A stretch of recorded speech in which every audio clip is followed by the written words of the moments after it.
Get fired from that job. What happened? Well, I said that Jews were parasites and that they were controlling all the halls of power and they need to be fought at every level. And I also said how blacks were racially inferior as well, so. That's it? Yes. That was it. Can't understand why that would upset people. And what happened next after that? And after that, they just fired me, so. Oh.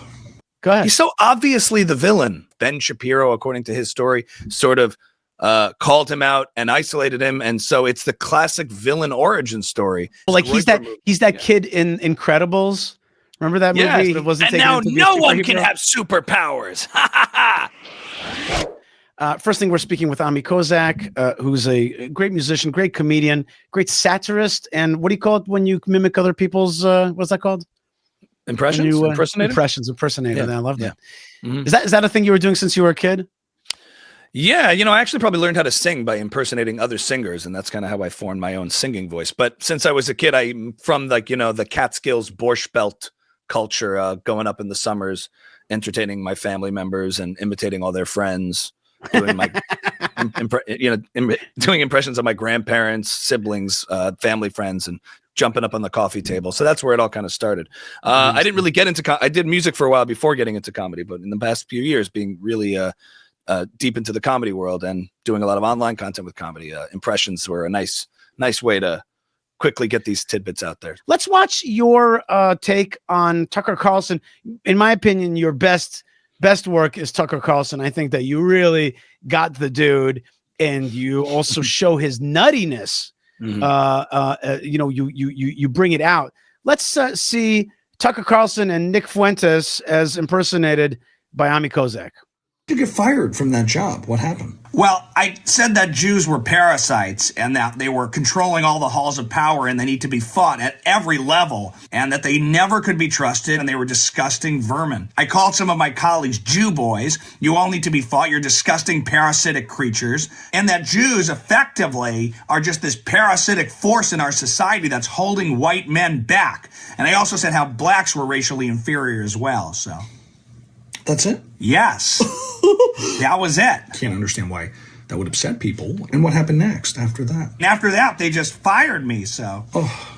And who likes parasites anyway? I mean, I don't know anyone who likes parasites. I had a stomach bug that was a parasite. I had diarrhea for a week. It was bad. It was bad, like really bad. I remember it was... I ended up having to see a gastro who was Jewish, actually, and oops, I guess they start it and they finish it. Exactly. And so you said all those things, you said them. What are your actual beliefs? Like, what do you believe? I'm generally a good person. I'm a Catholic. I love everybody. I want everybody to succeed. Right, of course. I certainly don't wish harm to any people. I'm not a violent person. And I'm just a regular, fun-loving guy who wants everyone to prosper together. So, despite everything you've actually said, like everything you've ever said, you don't actually believe all those things. You are actually a nice person, like a good person, a tolerant, mainstream person, despite all the things you've ever said or believed, really, like deeply held, hateful, disgusting beliefs. Despite all those beliefs and all the statements and all the things you've ever said, you're actually not those things. You're actually like a nice, good person, is what you're saying. Yeah, despite everything I've ever said, ever, about anything and all of my kind of core beliefs, this is what I'm saying now. It's so true, so true. Before we continue, I think this would actually be really helpful, like really helpful. 1 second. Here, everybody, watch this. I like that. It's the neuralizer. It erases everyone's memory. It's from Men in Black. Well, honestly, I prefer Men in White. Right, of course. So. Me too, actually. I'm not sure, but maybe. One more time. I just want to make this disclaimer, which is Nick Fuentes talks about himself being Catholic. Mm-hmm. In many ways, he tries to represent some kind of religious veneer. Mm-hmm. Is this guy a man of God? Like, here's my question to people out there. Like, is this guy a person who, do you think he represents God? The way the profanities that come out of his mouth, the hate for women, the hate for blacks, the hate for Jews. Do you think that this guy's a man of God? Like, is this somebody that you would share godly thoughts with. It's like, this is not a guy who's talking about God. Somebody who loves Stalin is not a person who loves God. I mean, Stalin, look at yeah. Go ahead. He's so obviously the villain. You know, Right. the whole posture, the positions, the ideology, you know, he's clearly embittered, resentful, was cast out of whatever conservative punditry aspirations he had. He said so himself. Ben Shapiro, according to his story, sort of called him out and isolated him. And so it's the classic villain origin story. And now he's out to destroy it all. And seep in using his like he's that kid in Incredibles. Remember that movie? Yes, he's the guy who like wasn't and taken now into no one can have superpowers. You know, Do you see that? told you. Of course. You see, they're alike a little bit. Yeah. So that? Ben Shapiro Syndrome. wanted nothing to do with him. Syndrome. Yeah, wanted Yeah. nothing to do with him. A lot of conservatives wanted nothing to do with him, and now he's like, so I'm going to destroy you, and I'm going to take my movement and I'm going to seep it into your movement. And that's why JD Vance is there fielding questions from one anti-Semitic trope after another. All of a sudden you're like, what is happening here? And people were trying to stand at the helm to prevent it from happening, but it seems like he's being effective. And the worst thing you can do is to try to, under the guise of not canceling on anybody, under the guise of trying to not be a leftist, not have any standards or any judgment at all of anything. That is where civilization just completely collapses. Wow. Standards are the basis of it. You need that. I like what you said beforehand. How did you say it? That if you try to have a big tent and include everybody, that's actually the divisive act that you can have by not judging, by not throwing out, by not getting the garbage out of your system. You can't have a coalition or any kind of movement that unites with people who are completely nefarious and have an agenda that seeks to divide you. Forget if you might have disagreements in particular areas. I mean, I disagree with a Democrat on certain things. I also disagree with a serial killer on certain things, or a jihadist or a pedophile. We also have disagreements. You can characterize disagreements a certain way. It depends on what the disagreements are about. Fundamental moral issues or policy issues, both are disagreements. Don't be confused and conflate the two. Because if you make your tent so broad to include people who have not only different ideas than you that are evil, but really bad intentions towards you, you will self-implode and destroy yourself. And that's not a winning strategy against any other counter movement. If you want to beat the left, you got to have a strong stance on principle. Otherwise, no one's going to get behind you. I mean, Kozak, one of the things about the groypers, that word itself, it gives me the heebie-jeebies. Just that word, groypers, is like, I don't know. It's like, it almost sounds kind of Yiddish, right? He's a griper. Yeah, it's a griper. Gripe. He's griping. He's griping. He's griping. When I came to Brooklyn, I was with the Minister of National Security. I came to Brooklyn, and we opened the doors to the hotel, and we were in Borough Park. First ultra-Orthodox Jew comes up to me, first Hasidic Jew comes up to me and goes, "Are you Isha Flasher?" I'm like, "Yeah, I'm Isha." He's like, "Isha Flasher, I love everything you're doing. Everything you're doing so good." So that was a lot of fun. So good. The Flasher, very good. Flasher, Isha Flasher. Okay, but Griper, the Gripers. I mean, at the end, you know what? Like Fuentes is a type of brown shirt. You could feel it. He's a. There's like a thuggishness. There's a thuggishness in the whole thing. And yet one of the intellectual powerhouses that used to be the guy that we look to give us common sense in this world was Tucker. Boy, what a turnaround that happened there, right? That's also what's kind of scary, is that there's been such a hard turnaround. And let's the turnaround of Tucker is a guy who just he made so much sense, and suddenly he's talking to you pro Sharia. Oh yeah, Hitler was a misunderstood victim, and that guy Churchill, he was the real problem.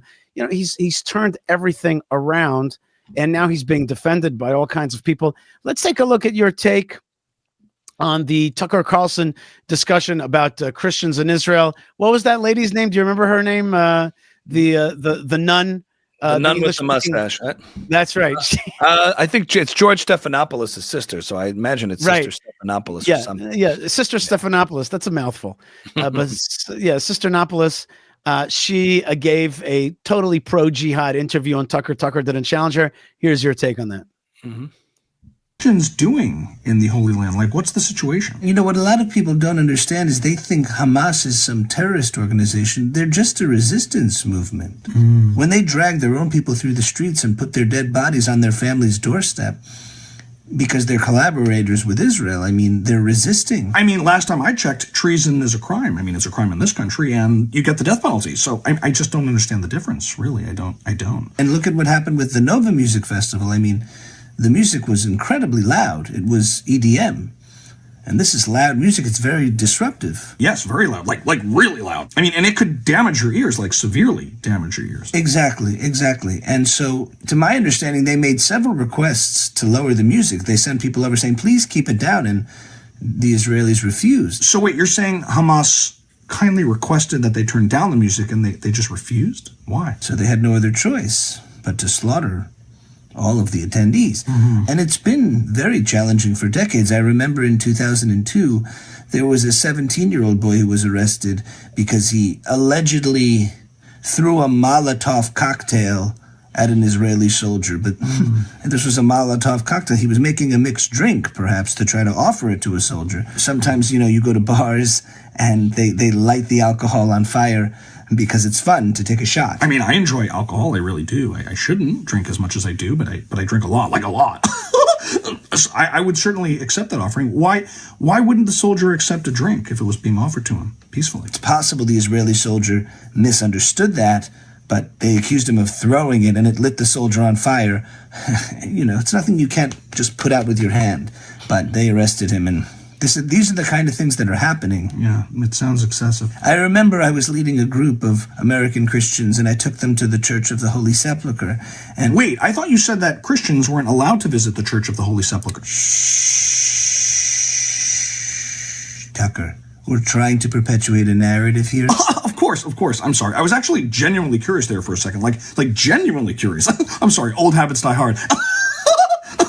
Play along, okay? You were saying, I'm sorry, continue. In Israeli society, the Christians are completely oppressed. I mean, you're a Christian. Clearly you're a Christian. Why don't they let you be a Christian? I don't understand. There's no freedom of religion. There's no freedom in our society to live as we'd like to live and worship as we'd like to worship. And have you been able to convert anybody in the West Bank to Christianity? Pass. What's that? Hard pass. Next question. I love that. So I guess my last question to you, and I think where a lot of Americans and people in the West would be confused, is that, you know, we've seen a massive decline in Christians across the Middle East, in Egypt, Lebanon, Syria, Iraq. Even in the West Bank under the Palestinian Authority, we've just seen just like decimated communities, like completely gone. And Christians just persecuted and slaughtered en masse across the world. And so I'm just wondering, like, what are your thoughts on that? I totally agree. So what do we do going forward? What's the next step? You know, they've been trying to keep this story quiet, and, you know, I guess everybody has their secrets. Oh, I mean, we all have secrets, of course. I mean, I was molested by a demon. Yes, and I'm a man. I mean, it's not such a secret. Hey. It's great to have you. Is your name Brigitte? Great stuff, Ami. You know, I didn't have to shave for that sketch, which was really yes, nice. I noticed that. I was going to ask you. I'm like, did you grow out or is that a thing? I kept it in for authenticity. Yeah. So lies are being perpetuated out there. Yeah. And anti-Israel lies. You know, let's turn around a little bit. You know, it's easy for Ami Kozak, Yishai Fleischer to talk about the bad guys, but I think that you and I both have critiques of both the state of Israel and organized Jewry. My critique is that Israel has done a very poor job at making narratives that work. That's been one of my preoccupations for many years now, is that I'm concerned with bad, stinky narratives that just don't work. If it's Israel was born by the UN because of the Holocaust, you know, the whole Holocaust victim thing, the moral army. We have such a moral army. Our army's moral. Look, we're trying so hard not to kill terrorists. We're trying all the time. We're so happy when our own soldiers die because we're trying so hard not to kill terrorists because that's what we're all about. I think that's a stinky narrative that's weak. I think the most awful of all narratives, and this is just my opinion, not yours, but I think that the worst narrative of all is Palestine. We're like, yeah, we're against Palestine. By the way, I a little bit want to copy you and be a great comedian, but I'm not. But the, you know, I want to, you know, I want to critique so much that Israel created the Palestinian Authority. Israel gave away its land. Now we're like, I can't believe that France recognizes a Palestine. Well, you created it. You gave away half your homeland, your heartland. So, I think that so much of what's going on today is the bitter poison fruit of the trees that we have sown and grown. And there it is today. And I think that's also true. I think you probably have not a little bit of critiques for what has given rise to the Groypers, Nick Fuenteses, Tuckers, and Mamdanis in this world. Yeah. There's things I take away from what you're saying in that I always see that Israel seems to strangely and quite bizarrely operate from this altruistic posture, prioritizing approval over victory, and therefore getting neither. Because when you prioritize Western world approval over victory, you get neither approval or victory. If you prioritize victory and safety for your citizens and civilians over approval, you get a fair amount of both in the long run. And every time Israel does it in reverse, prioritizing victory over approval, they get victory. And eventually people have to accept that they're determined to exist and stay alive and thrive. And look at the difference between, for example, sort of Hezbollah pagers, Iran versus the operations in Gaza. Now, I'm not a military tactician, and I can't claim to know how things go behind the scenes in terms of decisions, what the restrictions are, what the limitations are. Obviously, Gaza is an urban environment. There were hostages throughout the last years. It's a different things to consider.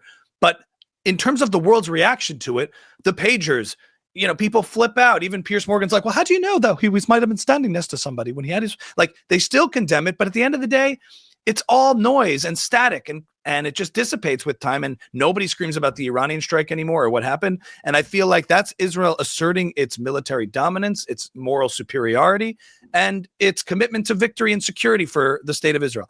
When they go the other route and try to open on the news segments with how humanitarian they're being versus prioritizing their civilian population, then you've opened the gates to lose the argument already, because you can't claim on the one hand, Hamas is responsible for this war and responsible for the well-being of Gazans, and yet we are responsible for the well-being of Gazans at the same time. You've now taken agency away from the very people you're trying to make the case are responsible for this. And so I think they weaken themselves trying to take this posture to the West. And honestly, America's operated that way too. Often, I think since World War II, there's been these wars that are not fought for self-defense. And they've always animated this other mission of Operation Iraqi Freedom to liberate the Iraqi people rather than American self-defense. There have been all these wars motivated by altruism and motivating by doing good for these other nations rather than for protecting yourself. And that's been a big problem. The problem I see that's very hard to reconcile is that Israel exists today with a lot of historical errors that were never corrected for. And so you can't go back in time and fix things that would make the situation today more safe. For example, we're talking about good narratives. We're talking about good narratives. So I want to see good narratives. You recapture and liberate your land in 1967. Be like, well, damn straight. Yes, it's my land. They didn't do that in action. And so in a way, Israel pays the price for idealistic beliefs at the time in which we can use land and we can trade for peace. And there is this people on the other side that actually wants to coexist with us and have two states, which never was the case. But because of those decisions and because of, I saw your argument, your debate with Einat Wolf about, you need sovereignty and annexation before you can actually settle. And you were in reverse, kind of sparring back and forth. It's an interesting conversation. But in a way, whether you look at this from the left or from the right, the status quo doesn't work. It's not so stable. On the left, their contention is the occupation is not sustainable. It makes Israel less safe. It creates this hostility. On the right, one could say, well, we have to make a decision here. We have to make either things officially part of Israel or not, because kind of just doing it without sort of government approval, and then you allow these narratives to, I think exist in the West, criticizing Israel for what the status of the West Bank is, leaving it disputed, leaving it right. as and then you also criticize. Then you leave that in that dispute. You also leave, let's say, young people who are holding on to the mountaintops. So in my eyes, they're heroes. But then globally, they could say, well, they're illegal, and the state of Israel will be like, yeah, we got to crack down on them. Okay, well then you've left the world with a kind of confused narrative. Your own young people are doing illegal things. You yourself don't like it. They're holding on to somebody else's land. Like, which is it? Are they heroes or are they thieves? And when you leave it in the middle ground, well, people come to their own conclusions that are anti-Israel at the end. My general answer to that is I can understand people who criticize. I think it leaves it open to criticism, as you're saying. If Israel doesn't officially annex land that they decide to settle and build up and develop without making it part of Israel, you leave that open to the world to point to and say, what is this? But I would say if you dismantled the entire West Bank tomorrow, if you kicked out Ben Gvir and Schmoltrich and you replaced them with left-wing hippies, nothing would change as far as the security of Israel concerned. It would probably be in a lot more danger. If you replaced all the Palestinian Authority and Hamas leadership with left-wing hippies, everything would change. And it's about marginal and fundamental issues. You can point to critiques on policy and settlement policy and the West Bank and Judea and Samaria and the status of such things, but that's not what animates the hatred towards Israel in the region. It's wanting to eliminate all of Israel. It's not the non-existence of a Palestinian state. It's the existence of an Israeli Jewish one. And that's my main contention. We can argue about the minutiae and the granular details of how to solve these problems, which are real problems. But the real issue is that there's a hatred for the Yahud, that there's this refusal to accept that Jews can exist and be sovereign here. And so, I would say, and there's the other side of that, which is forcing people to accept that. One of the things that Jews don't understand is you're not going to get buy-in from the jihad. You're not going to get buy-in. Correct. You're going to have to demand it. You're going to have to demand loyalty. You're going to have to say, this is the way it is. I'm not going to wait for the day that you recognize. You know, by the way, there was another ridiculous thing that happened just last week. They caught that. They caught on video, the Hamas faking the whole finding of a body. Like they found the body, buried it, then brought the Red Cross to help them unbury it. It was caught on film by a drone. And then the Israeli news was like, now the world will see what we're talking about. And this is such an important media moment. They'll see how bad Hamas is. Are you still trying to convince the world how bad Hamas is? I would say if October 7th didn't do that, nothing will. And then you just kind of know. They filmed it themselves proudly. But, when people are faced with evil, especially in the West, there's two reactions to it. There's confronting it, addressing it, and calling it out, and shying away from it, turning a blind eye and saying, there must be external factors happening. No person actually believes such evil ideas and wants to commit such evil atrocities. It can't be. There must be something else doing it. And if we can fix those institutionally at the abstract level, then people won't do that. Or there must be something Israel is doing to provoke such atrocity against it, because how could people actually just passionately believe we have to kill the Jews? Also anti-Semitism is a latent feeling, and sometimes when excuses are given by a society, that feeling comes out. Anti-Semitism is not so far away from a lot of people, and when it's suppressed, repressed, when it's kind of looked down upon, so those feelings are put in their proper place. When they are stoked, then those feelings can come out very strongly. An interesting person that you've parodied, and who has left, in my opinion, in the last few weeks, left the headlines, is President Trump himself. He's a New Yorker. In many ways, grew up and has lived with Jews, has made his money with Jews. And yet he has, to some extent, been overshadowed recently. I think his presence, he came to Israel, he gave what was like a vision speech, maybe a final type speech. That's what it felt like a little bit. And kind of now, looked like he was emceeing a shul dinner, but I liked it. Right. Witkoff, he wasn't great at the real estate. He wasn't great at sales, but he's good at this. Witkoff, let's give him the award. Bring him on up here. And Miriam Adelson, what a tzaddikus. Am I right, people? What a tzaddikus. She's Israel first, maybe. A lot of money, more than 60 billion. She's great. She built the new sanctuary, and we love that. Put a name on the plaque, a builder. It was like he was emceeing the shul dinner. It was exactly. And then he went into like Israel will be strong. Israel will be big. There'll be peace. I appreciate the fact that within the MAGA movement, as you're seeing these splintering fractions and fissures, especially with rising overt anti-Semitism and claims about Israel and Jews, like he draws a line. I love it. He says, I don't care. I love Israel. And he stands by it. And that's what I'm saying. Why the gropers hate him. Yeah. Right. Like he's been a little bit overshadowed of late, I think. Let's watch some of your Trump stuff, which I love, which I think is really funny. I think we're going to take Syria, too. Of course, have at it. All right, we'll get some folks from Deal, New Jersey, and we'll settle it. Sounds good to me. That's why I call it the art of the deal. Sure. I was talking about New Jersey. Sounds good. Okay, what can I have? You want Montana? Tucker? No, the state. Oh, the state. Okay, what do they have there? It's a beautiful state. There's not that many people there, but there's great skiing, great mountains. We could build an Israeli mall there. You can build a mall. We call it Montana Mamila. Sure. Montana Mamila, banana fana fafila. Mamila. Melania? Me, my Mamila. Mamila, great. What about California, too? Would you like California, too? It's a total disaster there under Newscomb, but you could take it. There's already a lot of Israelis in LA, so... Beebs, you could use your desalination technology. You could use that, and you could get all this water. There's so much water. That's a great idea. And what about Canada? Oh, for Canada, yeah, we could. Why don't we go splitsies? Chetzi, chetzi? Right down the middle. That'd be great. We make one part Canada, one part Canada. I like that. Ooh, it's a cave. I know a lot of Israelis travel to South America. You want South America? Lamalo. Done. You know, I love making fun of ourselves. I think that making fun of ourselves is important. I think it's important to have some sense of humor about ourselves. And I think a lot of people don't have that. It's important to make fun of ourselves, and it gives us a little, levity, and we have to look. We've been challenged, by the way, by Matt Walsh recently to look inwardly. I think he was right to some extent. To some extent, he was right. I think he has to look inwardly as well, right? Like when you have a huge anti-Semitism take over your country, you should look inwardly as well. We'll look inwardly. You're right. Maybe we've made some bad decisions, bad narrative decisions, but you got to look in as well. Like, is that cool? Like, he's like, I don't know how you guys lost everything.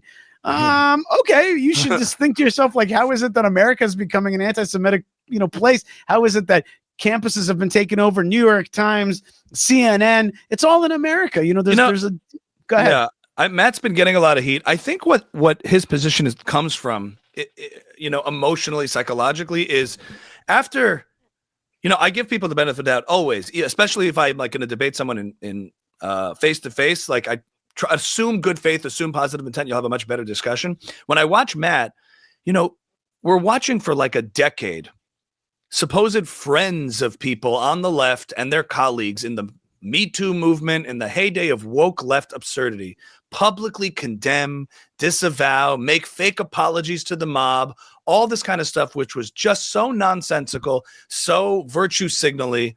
And it created this culture of inauthenticity, of betrayal, of turning on people. In the media space, the second somebody was accused of something, all these people publicly condemn and say, I disavow, even if they worked together for years. And I think Matt confuses that because he wants no part of that way of being, right? He has loyalty to friendships. He has loyalty to people. And now that we're in a place where there's actually people, I think, behaving with real nefarious intentions, espousing evil ideologies or trafficking in confusion to launder those positions, as Ben Shapiro talked about recently, sort of providing cover for that. The problem is, in the Me Too movement days, people were accused of infractions that were minor, nothing, and everything was considered an emergency. Everything was considered a crime when it wasn't. So that when we actually see bad behavior on the right, say, people think calling it out with the same tactics, it reeks of a way of being that's very off-putting, and turns Matt Walsh off to even doing that. So for him, it's like, if I have an issue with somebody on the right, I'll speak to them in private. And I would just say, look, I get that blood is thicker than water. Everyone's got crazy friends, crazy family members. You and I know plenty of Haredim at a Shabbos table who've said stuff that we like. If that was on a podcast, that would like, certainly ruffle some feathers. But you can condemn viewpoints and ideas without having to go after personal people necessarily. You can even say, look, I'm friends with Tucker. We've had dinner together. He was at my wedding or at my kids, this or that. But these ideas and these views are really problematic, and I completely condemn those viewpoints or whatever. I think you have to be able to parse those things because you do exist in a marketplace of ideas. He's not just a private person. He has a show. He has an audience. He's part of a media apparatus that's putting out these ideas. And maybe we can't police people's friendships and say, you can never talk to this person. To disavow a person is different than to disavow ideas that the person is doing. I'm not even saying I know Tucker's motivations. Who knows what he's up to and what goes on in people's hearts?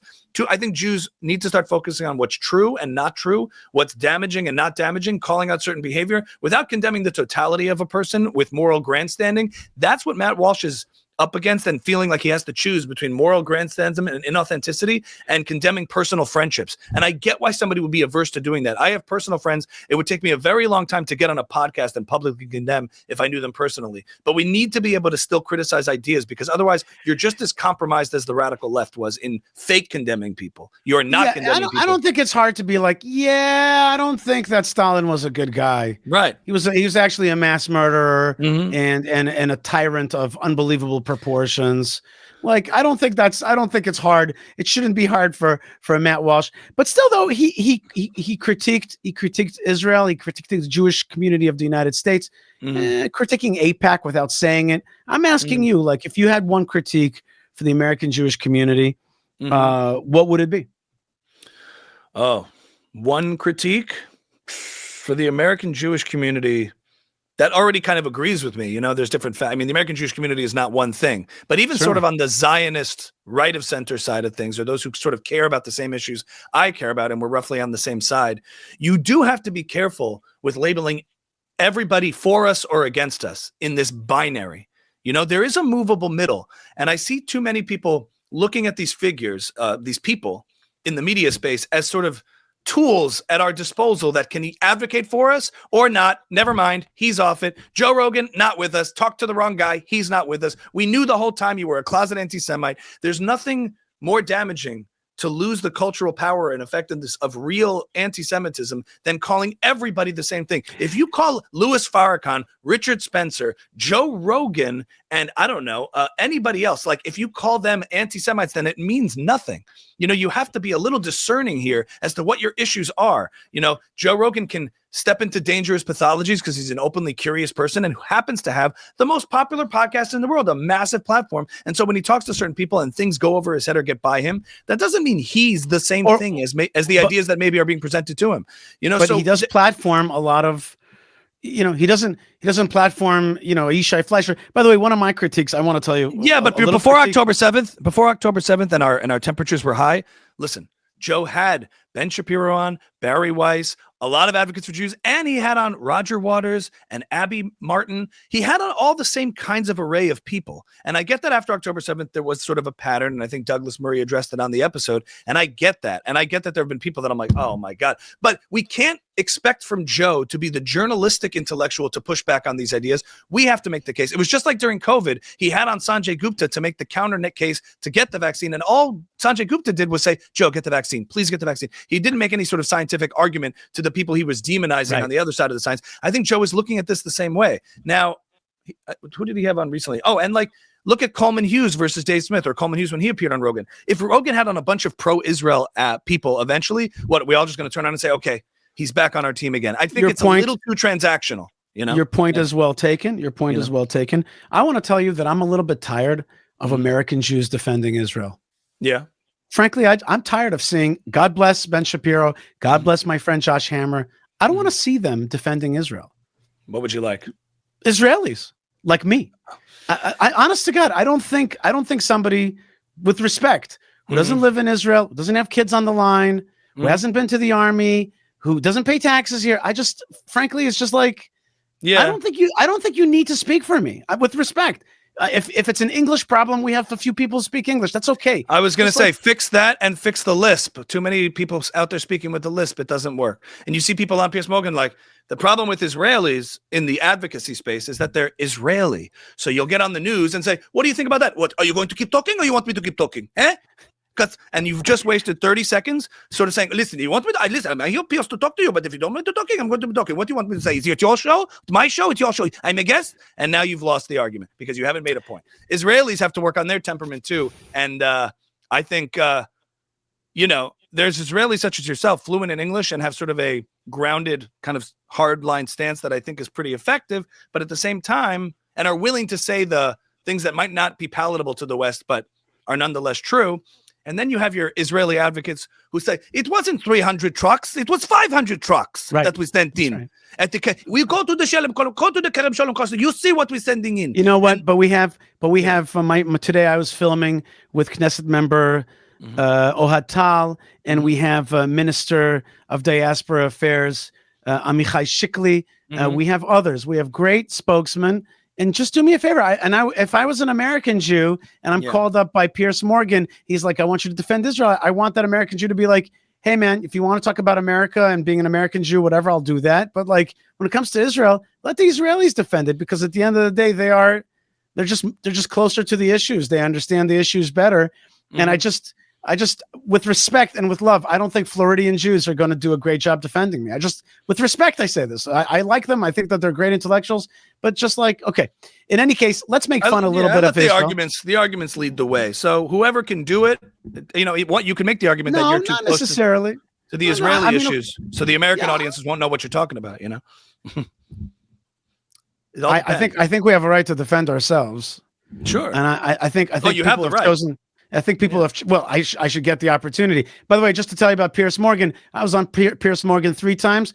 Every time that I was there, people told me that I gave good answers and was able to defend. But he hasn't had me on because he prefers to platform people who will look more radical, more excessive, and not make the case in a calm. Why do you say that? Why do you say that, Yishai? I've heard everyone. You are now blocked. You are now blocked. Okay, I've always said, and I've said from the beginning, Israel has every right to defend itself, but also, not really, because I want you to like me. Making fun of Pierce is good, but let's make fun a little bit of ourselves. Yeah. And with that, we'll finish. Let's make fun of Israel and Israelis, because or else we've made fun of everybody from Trump to Tucker to Zoharan to Curtis Lewa. And even I have a good one that you made on Kamala, but let's make fun a little bit of ourselves just to be equal opportunity. What is it? Offenders? That's right. Exactly. Yeah. So I still haven't received anything yet. Wait, what do you mean? You see no payment? Yeah, nothing came through. Okay, wait. Let me check here. You're supposed to have how much? Yeah, it was supposed to be 7,000 Okay, US. wait. So it's supposed to be 7,000. You need to send the wire information. No, I sent all the wire instructions last month. I sent it several times, but. Okay, so if you send it to us, when we have it, and we send it to you. Let me check. Okay, but. Hold on. Shnia. You said you sent it? Yeah, of course. We sent it. It says. We sent it to you. You sent it before. No, I never got anything. I have here 7,000 sent to Ami Kozak, right? Yes, Kozak. Kozak. Kozak. Yeah, K. Oy vavoy. It's with a C. Okay, so it's with a K. We have to know this. You're going to have to call Dudi, who manage influencer payments. All right. So can you resend it? Can I speak to him? Well, no, not now. It's Chagim. Also, he's in Miluim. Okay. Well, yeah. No, he should be safe. Hatzlacha. We should be successful. Okay. Okay. All right. I'll follow up. I guess I'll follow up next week. No, maybe next month. All right. Exactly. Next month. It's Chagim. No one's here. Can you keep me posted? Better, of course. I don't know if I can. Yeah. Somebody can. Okay. Yep. Thank you. Okay, so it's Kozak, C-O-C-A. With a K. I want you to know that a friend of mine saw that and he's like, I think that's a little anti-Semitic. we got to cut both ways, That's right. That's right. And I think you got a good, you're making fun both of this, ridiculous lie that the state of Israel is going to pay $7,000 per pro-Israel tweet or whatever. And post, but also the Israeli culture and the challenges of Israeli culture. Let's finish up back. Ami, thanks so much for giving us your time. You really put out a lot of great stuff, and literally you are part of the content that I digest. You keep it short, you keep it funny, and in many ways, the more truer truth comes out through humor. Let's finish up with the story of New York City Jews. At the end, I have a tweet that I want to show you that I put up this morning. And the tweet is here. Okay, and it goes like this. I wrote, let me just see, because it did weller than my usual tweets. It did quite well with a lot of reaction. I wrote this morning. The minute I found out the news, I wrote. Dear New York City Jews, not even Mamdani can destroy a great city like New York in one night. But the process has begun. Indeed, it was a great run, and you were a blessing to New York City. But Jews will feel less and less comfortable in the Big Apple. So do yourself a favor. Buy real estate in the land of Israel It's good for your kids. It's good for your money. And it's simply the next chapter in our people's story. Let Mamdani be a messenger of a good but hard decision. Goodbye, New York. Shalom, Jerusalem. Mm-hmm. That's what I wrote, and I got a lot of engagement. I like Renana actually, but yeah, I hear what you're saying. Renana, Jerusalem, I meant writ large. I know. If you like Renana, I'm totally cool with that. Yeah, it is yeah, nice there. Lots of green grass. I hear like dealing with the real estate brokers are a nightmare, just like getting your 7K. But there's a process. I have a really good one. I have a really good one for you. Okay. Yes. But you're gonna have to pay top dollar. Yeah. I mean, I can see why. If you look at history is long, the future is long, and Jews have been, I thought about this the other day. When you think about Eastern Europe, like today, right? When you think about Poland today, you think of not a Jew in sight. Like you think of what about Vilna? What about Vilna? All of these Lithuania, these are epicenters of Jewish life and history. And right. now you think about it, you're like, there's no Jews in Poland. Oh, right. It does happen. Right. Things change. But yeah, I saw Shabbos Kestenbaum was like, we'll be here forever. I'm like, I'm not sure about that, bro. With respect, I'm not, you know what I mean? I have a Zionist hat. I know. Yeah. I'd love to see the ingathering, but like, just logically speaking, historically speaking, are we the famous Jews of the port of Aden? Are we the Jews of Austria, Vienna? Austria was once a great intellectual Jewish center. It's where Freud and Herzl came from, the great city. Are we there? Are we there? No, we're not there. We're not there in any serious way. There's a few Jews left, but great cities become emptied of Jews, and they change and they shrink and things change. Could it be? Is it going to happen? Is it going to be like Planet of the Apes, where with the Statue of Liberty on the seashore there? What? How do you see it? Yeah, Statue of Liberty with the hand, but it's like holding a Torah scroll, just like laying down on the beach. I think the big question over the last 2 years since October 7th has been, where are we in this chapter of Jewish history? Right. Is this the part where it repeats itself? Or is this the part where something is different? Is this the part that we've seen before? Is this 1930s Germany recycling itself in a new form? Without trying to be hysterical about it, without trying to be paranoid, but also trying to be realistic and seeing the ominous parallels to history that have repeated themselves time and time again. Is that what this is, that we never thought could be possible if you grew up in the 90s through in the United States or anywhere in the diaspora, really in the West? I mean, it's the heyday for Jewish prosperity, acceptance, tolerance. The idea of Joe Lieberman becoming a vice president and maybe a president wasn't crazy back then. It was embraced and celebrated in a lot of respects. And are we past that point into this next cycle? The question remains to be seen. You fight the good fight as long as you can, and then you make some tough decisions. But having a strong Israel there is certainly something that's different now. And I think that's the big factor that's different than other previous instances in history, is that we have Israel. And we've always kind of known that having that as the backstop can change the dynamic in terms of Jewish safety, security, and power. So of us feeling empowered to know that we have that there.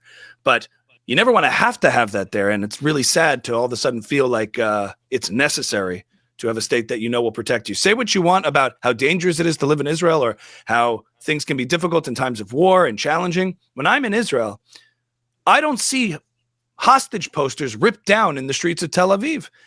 I don't see this anti-Western sentiment the way I see it in Washington Square Park, where I see the average person walking around, an NYU student or someone with purple hair who probably supported the idea of ripping down hostage posters. So there's a different sense of moral decay that you start to feel in the cities in the United States and in the West that I didn't find in Israel. As much as there's people who want to destroy Israel all around it, and it's a precarious, dangerous, vulnerable situation, when you're in Israel, you're amongst people who share a certain common, not just identity, but sense of morality. And that's the kind of things that I notice as a stark difference when people ask in visiting Israel, doesn't it feel like uncertain and unsafe? And I'm like, yeah, but I haven't seen a single hostage poster ripped down.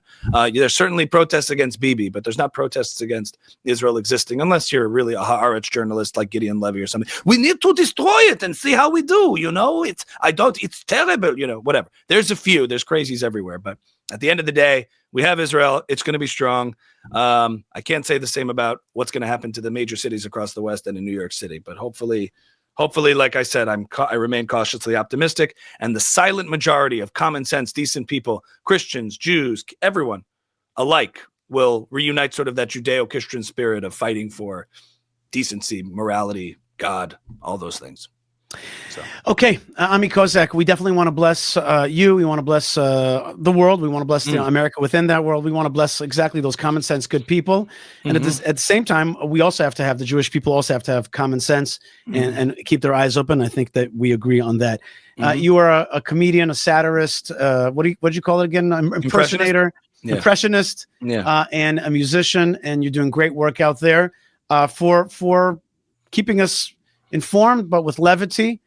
Some of your, by the way, your colleagues, what's that guy, JD, what's his name? That guy, a comedian. He was a conservative comedian. Now he's also becoming anti-Israel. Like, there are people.